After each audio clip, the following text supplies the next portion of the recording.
जिस नारी के ऊपर पितरों की छाया होती है, घर के बुजुर्गों की, घर के पूर्वजों की छाया होती है, ध्यान देना, वही व्रत श्रेष्ठता से कर पाती है। व्रत की श्रेष्ठता उसमें अपने आप आ जाती है। अगर उसके साथ में अगर पितरों की कृपा है, तो पूर्वजों का अगर आशीर्वाद है, तो व्रत वो अच्छे से कर सकेगी।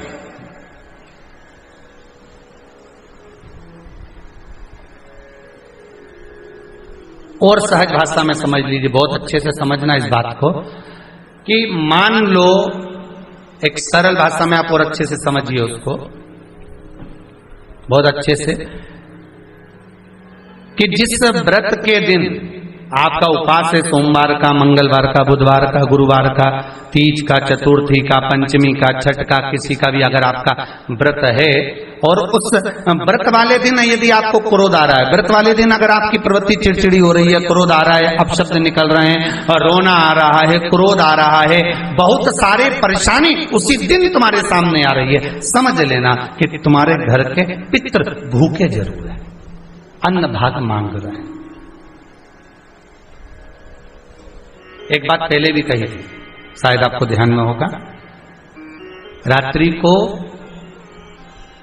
सोने के बाद, विश्राम के बाद, एक बार कहा था, आप लोगों को याद होगा, कि सोने के बाद में 2 घंटे के अंदर अगर आपकी नींद खुलती है, और खुलने के बाद यदि आपको भूख लग रही है, प्यास लग रही है, तो समझ लेना कि आपके पितर, आपके पूर्वज भूखे हैं, अन्न का भाग मांग रहे हैं, पानी पीने को मांग रहे हैं। उससे नहीं समझ सकते तो व्रत से समझो।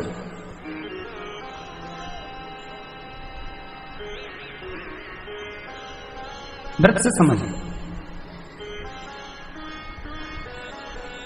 मान लो आपने व्रत किया और आपकी प्रवृत्ति चिड़चिड़ हो रही है, क्रोध आ रहा है, अपशब्द निकल रहे हैं, ताने निकल रहे हैं, या कोई कुछ कहकर चले गया और आपकी आंखों में अश्रु भर रहे हैं, आपकी आंखों में आंसू आ रहे हैं, तो वो श्रेष्ठ व्रत नहीं हो सकता, उसमें दुख है।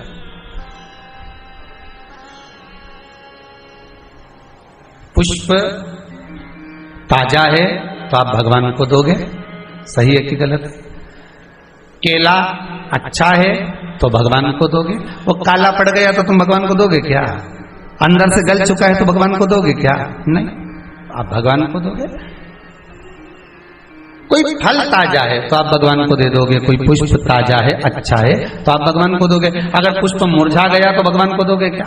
पुष्प बेकार हो गया तो भगवान को दोगे क्या? नहीं। उसी तरह व्रत होता है, उसी तरह हमारा व्रत है। जिस व्रत में हमको क्रोध आ रहा है, जिस व्रत में हम चिड़चिड़े हो रहे हैं, जिस व्रत में हम अपशब्द कर रहे हैं, जिस व्रत में हमको रोना आ रहा है, जिस व्रत में हम किसी की बात का ठेस हमको पहुंच रहा है और हम क्रोधित हो गए, हम रो दिए, हम चिड़चिड़ हो गए, समझ लेना वो फूल मुरझा चुका है, वो व्रत तुम्हारा बेकार हो चुका है, उसको भगवान स्वीकार नहीं करेगा। और जिस व्रत में आपके चेहरे पर प्रसन्नता, हम इस व्यासपीठ से कहना चाहेंगे कि जितने भी यजमान यहां कथा करवाने आते हैं, जितने भी यजमान यहां पहुंचते हैं या ऑनलाइन वहीं से बैठकर पूजन कर कर कथा करवाते हैं, हम उनको भी कहते हैं कि 7 दिन की आपकी शिव महापुराण की कथा है, 5 दिन की आपकी शिव महापुराण की कथा है, 9 दिन की आपकी शिव महापुराण की कथा है। शंकर की कथा, चाहे भागवत कथा हो, चाहे रामायण कथा हो, रामचरितमानस हो, चाहे गीता हो, जिस पुराण को आप बचवा रहे हो, जिस पुराण को आप करवा रहे हो, जो करवाने वाला होता है उसके चेहरे पर स्माइल होना चाहिए, प्रसन्नता होना चाहिए। क्यों? क्योंकि इस पुराण को आप अकेले नहीं सुन रहे, इस पुराण को आपके पितृलोक में विराजमान पितृ पूर्वज भी श्रवण कर रहे हैं। जितनी आपकी चेहरे पर प्रसन्नता होगी उतनी आपके पूर्वज भर भर कर आशीर्वाद देंगे। 7 दिन तक, जब तक आप कथा का रसस्वादन कर रहे हो, कथा श्रवण कर रहे हो, 7 दिन तक आपके चेहरे पर अगर प्रसन्नता है तो पूर्वजों का आशीर्वाद आप पर बना हुआ है। आप पर पुत्र जिनके लिए तुम दिन भर दुकान पर बैठकर कमाते हो,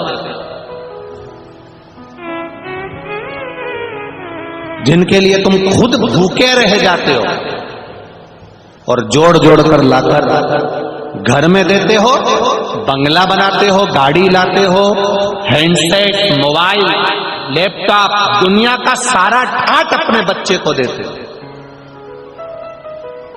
एक बात अपनी जिंदगी में उतार कर रखिए, यदि जिनके लिए तुमने कमाया, जिनके लिए तुमने जोड़ा, जिनके लिए तुम लेकर आए हो, जिनके लिए तुम दे रहे हो, वही पत्नी और वही पुत्र यदि आपके कहने पर ना चले, आपका आदर ना करें, आपका सम्मान ना करें, जरा सी बात पर बेटा चिल्ला कर दौड़ने लगे, जरा सी बात पर पत्नी चिल्ला कर दौड़ने लगे, तो निवेदन है, फिर दुकान पर सुबह 8 बजे से 10 बजे रात्रि तक क्यों बैठे हो? किस लिए?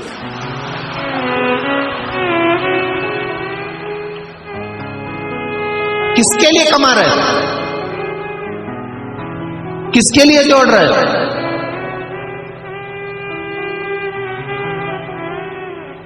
ना कहीं जा पाते हो, ना कहीं आ पाते हो। इतना सा फुर्सत नहीं कि तुम शिव महापुराण की कथा भी सुनने चले जाओ, इतना सा समय नहीं कि तुम कहीं अच्छे से अपने मेहमानों से मिल लो। किसके लिए जोड़ा तुमने? ना पुत्र अच्छे से बोल रहा है, ना पत्नी अच्छे से बोल रही है, केवल जोड़ा जोड़ा जोड़ा। शिव पुराण की कथा कहती है जिसकी पत्नी और पुत्र, जिसकी पत्नी और पुत्र ये दोनों श्रेष्ठता से अपना सम्मान करते हो, बेटा बाप का सम्मान करता हो, पत्नी पति का सम्मान करती हो, तो समझ लेना सारे तीर्थ तुम्हारे घर के अंदर बसे हुए हैं। सारे तीर्थ तुम्हारे घर के अंदर। और जहां पर पत्नी सम्मान ना कर रही हो, बेटा सम्मान ना कर रहा हो, अपशब्द बोल रहा हो, गालियां दे रहा हो, आड़ा टेढ़ा बोल रहा हो, क्रोध कर रहा हो,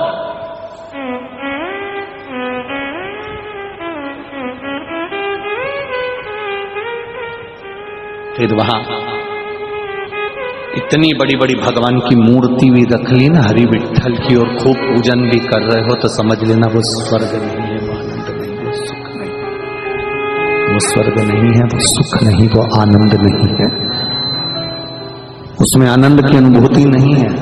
फिर समझ लीजिए उसमें सुख का अनुभव नहीं हो पाएगा।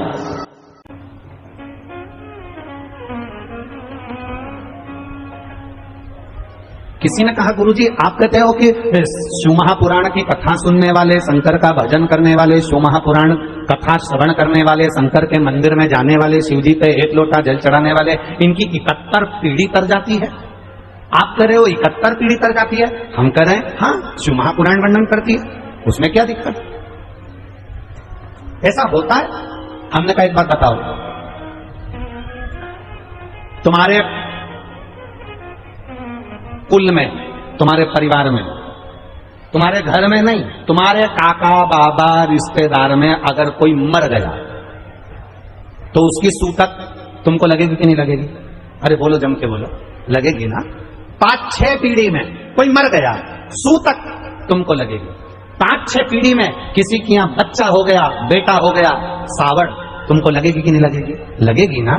जब तुम्हारे 7 पीढ़ी में अगर कोई मरता है तो सूतक तुमको लगती है, उसी तरह जो 1 लोटा जल चढ़ाता है उसके पुण्य का आनंद 71 पीढ़ी तक चले जाता है। ये कोई साधारणता नहीं,